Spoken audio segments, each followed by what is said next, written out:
Hello and welcome to the story Pilgrim. Inverness, Scotland, Highland wanderings. I visited Inverness some 20 years ago. I'll speak about that later. The story Pilgrim, I walk not just to see the places, but to feel their stories.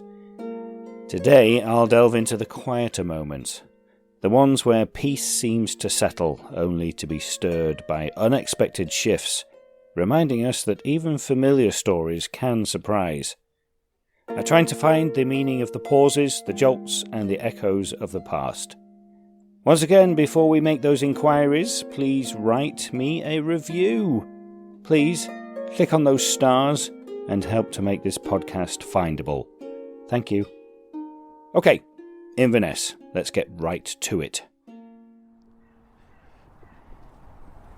It is an absolutely lovely autumn morning here in Inverness. I am walking along the banks of the River Ness. I can see Inverness Castle in front of me. It looks like it's covered in quite a lot of scaffolding at the moment. Inverness Castle, for all of you Shakespearean scholars out there, will know that that is where Macbeth supposedly killed King Duncan, inside the castle there. It's closed, so I can't go in it, so won't be going in there today. But this kind of shows you how stupid I am when it comes to things like, you talk about Inverness, and I like words, I like words. And so, there's a gentleman walking on the street there in a kilt. So stereotypical. But this is the River Ness, which flows out of Loch Ness. So Inverness means the mouth of the River Ness. Why did I never get that? I never knew that. Blackpool, because there used to be black pools there. But yeah, it comes from the Gaelic, I'm going to say this wrong, Inverness, which means mouth of the River Ness. There you go. It's of Pictish origin, basically coming from the goddess Nessa. And supposedly, legend has it that the dark bearer, mother of the gods, transformed Nessa into this river that I am walking alongside now. So this is the goddess Nessa is this river now, and it's a lovely little flowing. It's very wide, actually. It's quite a big river. There's a footbridge over here going across. There's a lovely church here. I'm going to take a picture of that. There's a seagull just come to say hi. It's a nice little church. So I'm going to walk down. I'm going to go. There's a big estuary. Going to discover Inverness. I'm down by the river at the foot of the little cliff that the castle sits on. There's a lot of it's closed at the moment. There's a lot of construction going on around it. But there's been a succession of castles on there, on that site, since about 1057. And the current castle has been there since 1836. And it features on the Scottish £50 note. Now, I really do apologise to any of my Scottish listeners out there. I will go into a really bad Scots accent quite a few times up here, just because I'm in Scotland and I kind of like it. I really like the Scottish accent, or Scottish accents. There are many, of which I can do none of them very well. But there's a lovely statue here, Trail Hope and Charity, Trail Hope and Charity. Credeus Dochas Agus Cathanias. It's next to the Ness Bank Church of Scotland. It's all very red up here with regards to the brick. It's very low. It's a very low city. In other words, there's not many tall buildings, which I really like. There's nice church spires poking up, which is really lovely.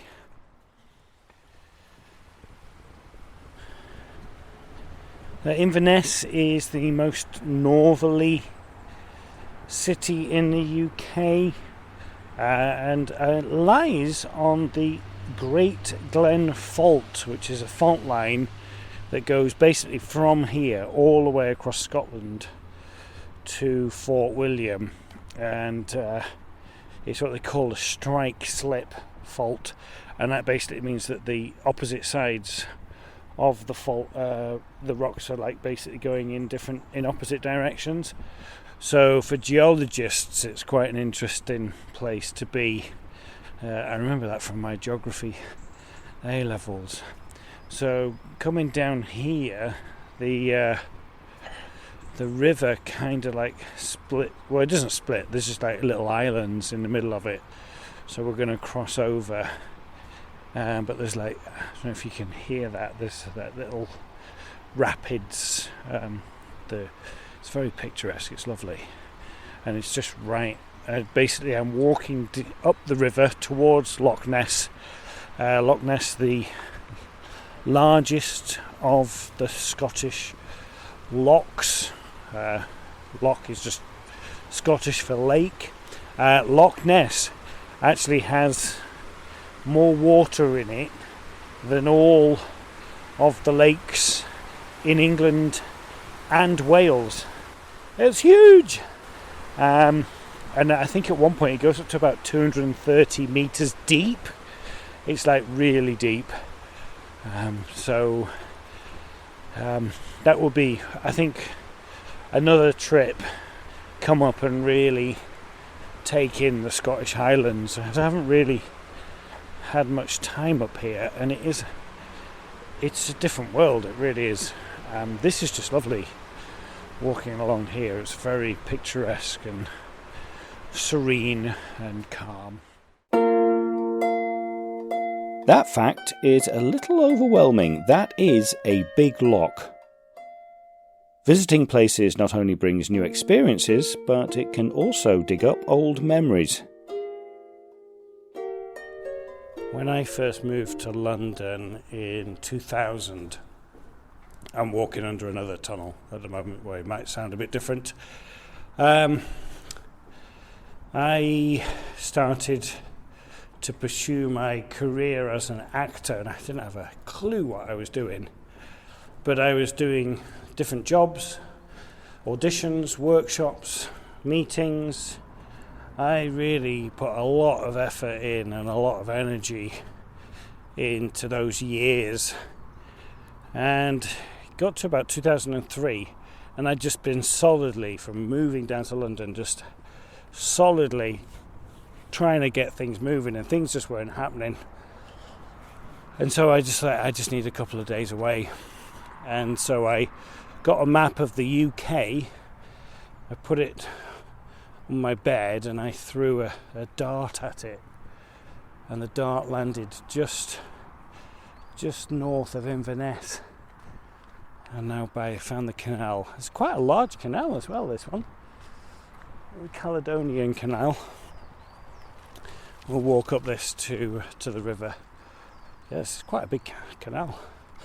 And the dart landed in that, so I took a train from London up to Inverness and stayed a few days. I have very little recollection. In fact, I have zero. I have an image in my head, and I think I might be kind of looking at it now, where I am with the canal, looking over at the hills over to my left, which is towards the west of me. I think that's kind of the image that I have in my head of coming up here. Yeah, I've got another image in my head. Think that I might find that later when I come back into town. But it's really weird, isn't it? I do remember doing that, But I don't remember what I did when I was up here. I don't remember where I stayed. I think I got myself a little bed and breakfast and stayed there for a few nights and then took the train back down overnight. But, I mean, that's over 20 years ago. I have no idea. I recently just went to Chicago. You have the episode previously. And I got a lot of stuff out that I'd left in Chicago. I brought it back home, and a lot of it was journals, old journals that I have that I've kept over the years. I have gone in and out of keeping journals, and I'm not a very good journal writer in the fact that I just pretty much write down where, I got up at 9 o'clock, I had some toast, and I went to blah blah blah, and I was here today, and I met up with blah blah blah. I'm not very good with putting down emotions and stuff, and I've quickly looked at a couple of those journals very briefly, and I'm reading things, and I'm like, I have no recollection of that. I have no idea of who is that person that I'm mentioning. It's really weird, isn't it? There we go. This hill pretty much left to me. Left to me? No. If I was walking backwards, it'd be on the left, but it's actually on the right. It's just a graveyard. There's just loads of graves. It's very pretty. It's very lovely, actually. The whole hillside. It's just covered in trees and graves. That's pretty cool. A nice little story here. In 1668, a gentleman named Finlay Dhu knocked some cheese into the River Ness, and he refused to pay for it, and over that several battles took place, resulting in several bloody murders, as it says. So there was a war over cheese in Inverness. Inverness Caledonian Thistle is the local professional football team soccer. There's a little apple tree here with a solitary apple hanging from it. Red. Looks like it's a little bit worm-eaten, but it literally has one big apple on it, and that's it. But yeah, Inverness Caledonian Thistle. As I was coming up here, the news was breaking that they have 2 weeks to find £200,000. Otherwise, they are no longer going to be able to function, and they will go into administration, which is quite,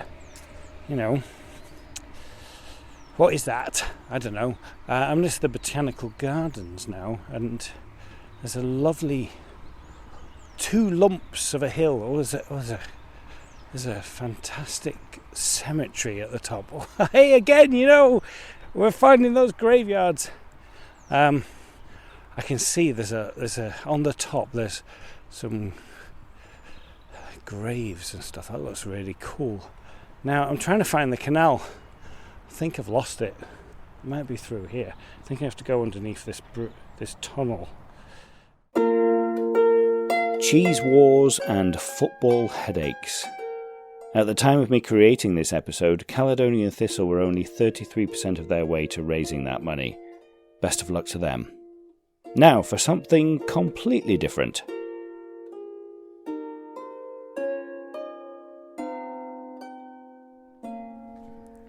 Smiling is infectious. You catch it like the flu. When someone smiled at me today, I started smiling too. I walked around the corner and someone saw me grin. When he smiled, I realised I had passed it on to him. I thought about the smile and then realised its worth. A single smile like mine could travel round the earth. So if you feel a smile begin, don't leave it undetected. Start an epidemic.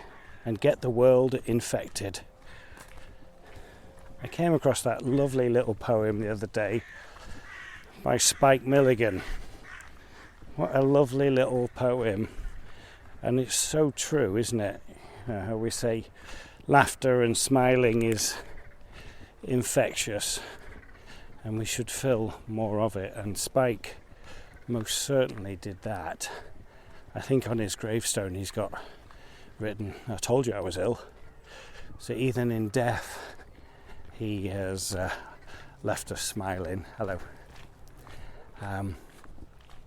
Kind of spoke about that in the last episode, didn't I, about legacy and what we're leaving behind, and kind of intermingles, as it all does, doesn't it, life, with what I sort of mentioned before with regards to having things pop up from your past that somebody else has left behind, and it affects you in a way that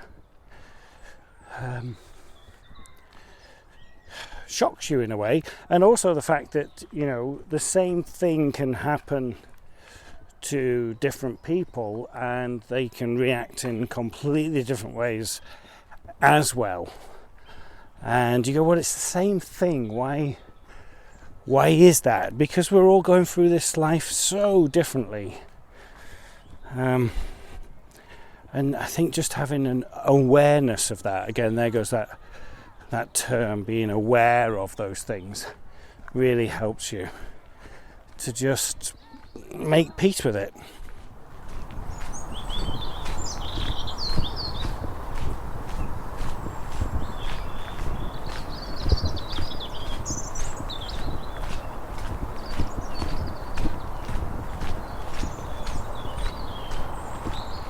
I am coming up to the end or the start, which depends on which way you're going, doesn't it, of the Caledonian Canal. This was finished in 1822. It basically connects Inverness to Fort William, goes all the way across. So whereas the River Ness goes into the Loch Ness, and then that goes into another loch, another river, another loch, and then you end up at Fort William on the other side, this canal just takes you all the way along. It's 60 miles. It was designed by Thomas Telford. He's quite a famous engineer of his day in the early 1800s. But I'm at the Clachnahari Sea Loch here now. So there's a series of lochs that will take you down to Bewley Firth, and then you can head east along the Bewley Firth estuary out into the North Sea. Or you can turn west and go on the River Bewley. But I'm so lucky. It's such an absolutely beautiful autumn day. The sun is out. There's a few clouds in the sky. Not many, to be honest, and they're not threatening at all. There's no wind. It's just absolutely lovely. Thank you, Spike. I was having a lovely walk. My mind started to investigate further. I have crossed from the canal and I am back now at the river. I'm crossing over a bridge. It's not quite a pedestrian bridge, as you may hear,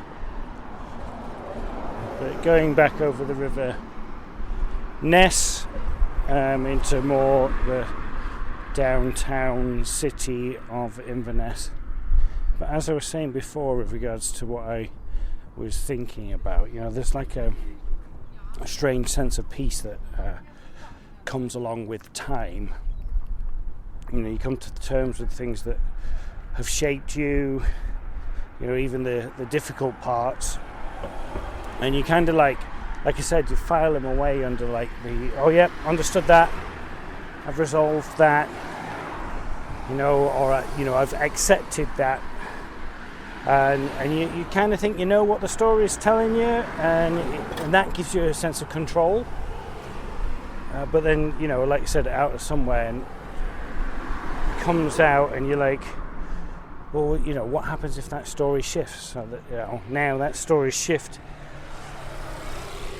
And what does that mean? What does that mean about me? And what does it mean about, my history and all that type of stuff?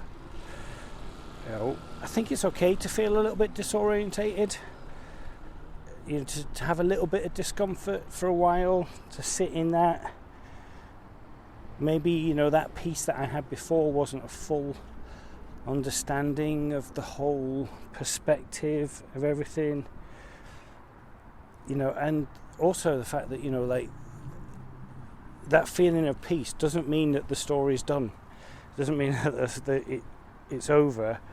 It's just an acceptance that the story is ongoing. And doesn't matter that the present, I might see it a little bit differently. Does that make sense?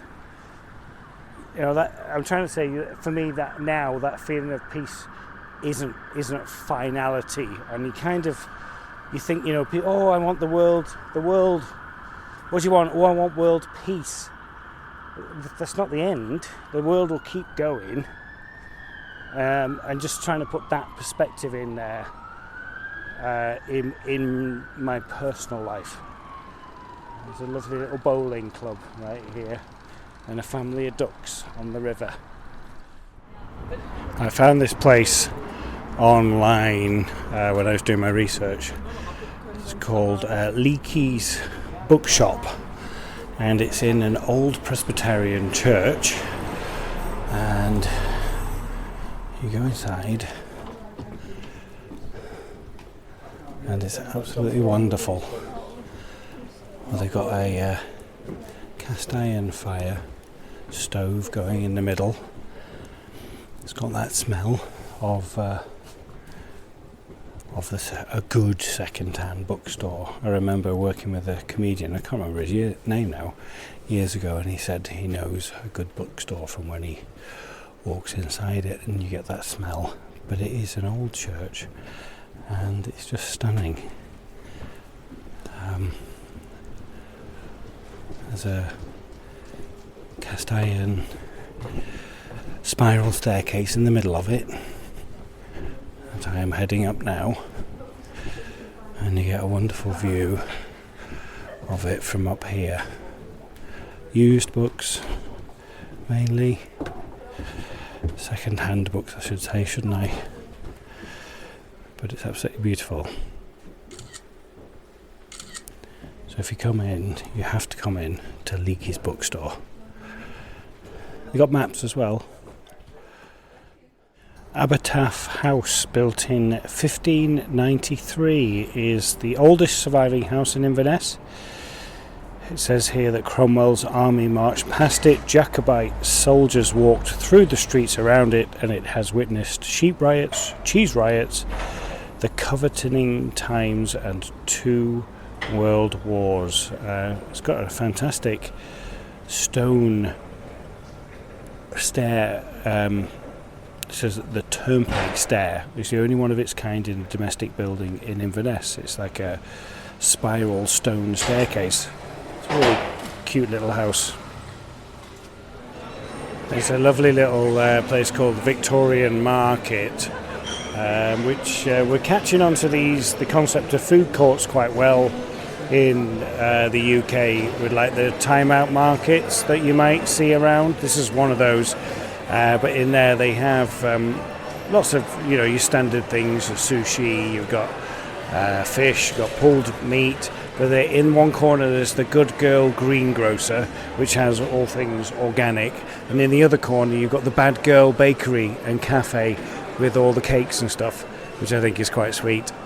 And then you come out of the food hall, and then you're in this absolutely delightful, lovely Victorian market, which has fairy lights up in the roof, and there's lovely little, just quaint little shops. There's the Takitera Crafts, Ginger Fashion Accessories, Uppercut Barbers, there's the Milk Bar, loads of little, of course, Nessware, so a lot of references to Nessie around town, but this is lovely.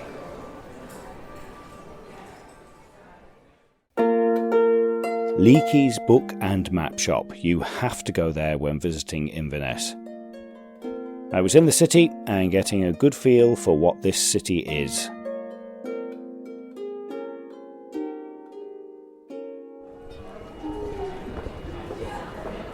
It has a very relaxed feel to it up here. They've got a massive Krispy Kreme shop, which that just, you know, that's every reason to move here. But as I'm walking around, I'm hearing a lot of American accents, South African, Australian, obviously Scottish, English. I've heard a mixture of Spanish speakers, definitely Mexican, definitely Colombian. So it's quite a mix. It's obviously has a big tourist trade up here, because every other shop is something to do with, you know, the Highland tweeds, keepsakes, good crack cafe, and there's a lot of, mountain warehouse, blacks. If you have a sweet tooth, you need to come to Young's Old Sweet Shop. It's got its pick and mix. It's got everything in here. Everton mints, golden humbugs, apple minions. There's fruit candy rock. There's loads of stuff. It's all really good, but it's all really bad. I mean, I'm just overwhelmed, actually. There's just a lot of stuff. Flying saucers, flumps. There's everything for a sweet tooth. You need to come into Young's Old Sweet Shop. Fantastic. I got thinking about the Loch Ness Monster after finding that story about St. Columba, who was an Irish monk, by the way, who fought off the monster. Apparently he shouted at it. He made the sign of the cross and he shouted at it, "Go no further, do not touch the man, go back at once." And apparently that was enough to get rid of the Loch Ness Monster. But apparently that was in the river. That was kind of like not in there. I'm just looking at like other notable sightings of the Loch Ness Monster, and there's one from a gentleman called D. Mackenzie in 1871 or 1872, not quite sure about that. In October, he reportedly saw an object resembling a log or an upturned boat wriggling and churning up the water, moving slowly at first before disappearing at a faster speed. The account was not published until 1934, when Mackenzie sent his story in a letter to Rupert Gould, who then published it. And then in 1888, Alexander MacDonald, who was a mason, he sighted a large stubby-legged animal surfacing from the loch and propelling itself within 50 yards of the shore where MacDonald stood. MacDonald reported this sighting to the water bailiff, Alex Campbell, and described the creature as looking like a salamander. We got Aldie Mackay in 1933. This is the best known. This is when it really sort of like brought it to the world stage. It was published in the Inverness Courier in May of 1933 about a large beast or a whale-like fish. Alex Campbell was the water bailiff for Loch Ness and a part-time journalist who discussed the sighting by Aldie Mackay of the enormous creature with the body of a whale rolling in the water in the loch while she and her husband John were driving on the A82.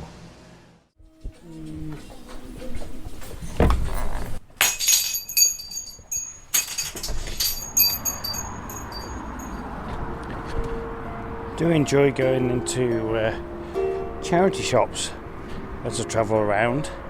just to kind of see what's going on there. And that, I don't know, you never know, you might pick up a bargain, but that was Blythe's Wood charity shop. Awful lot of guitars in there. It was like you just like turned around and there was another guitar. Oh, there's the women's clothing and a guitar. There's the furniture and quite a few guitars. There's some pottery and a couple more guitars. Maybe it's just a lot of people who play the guitar up in Inverness.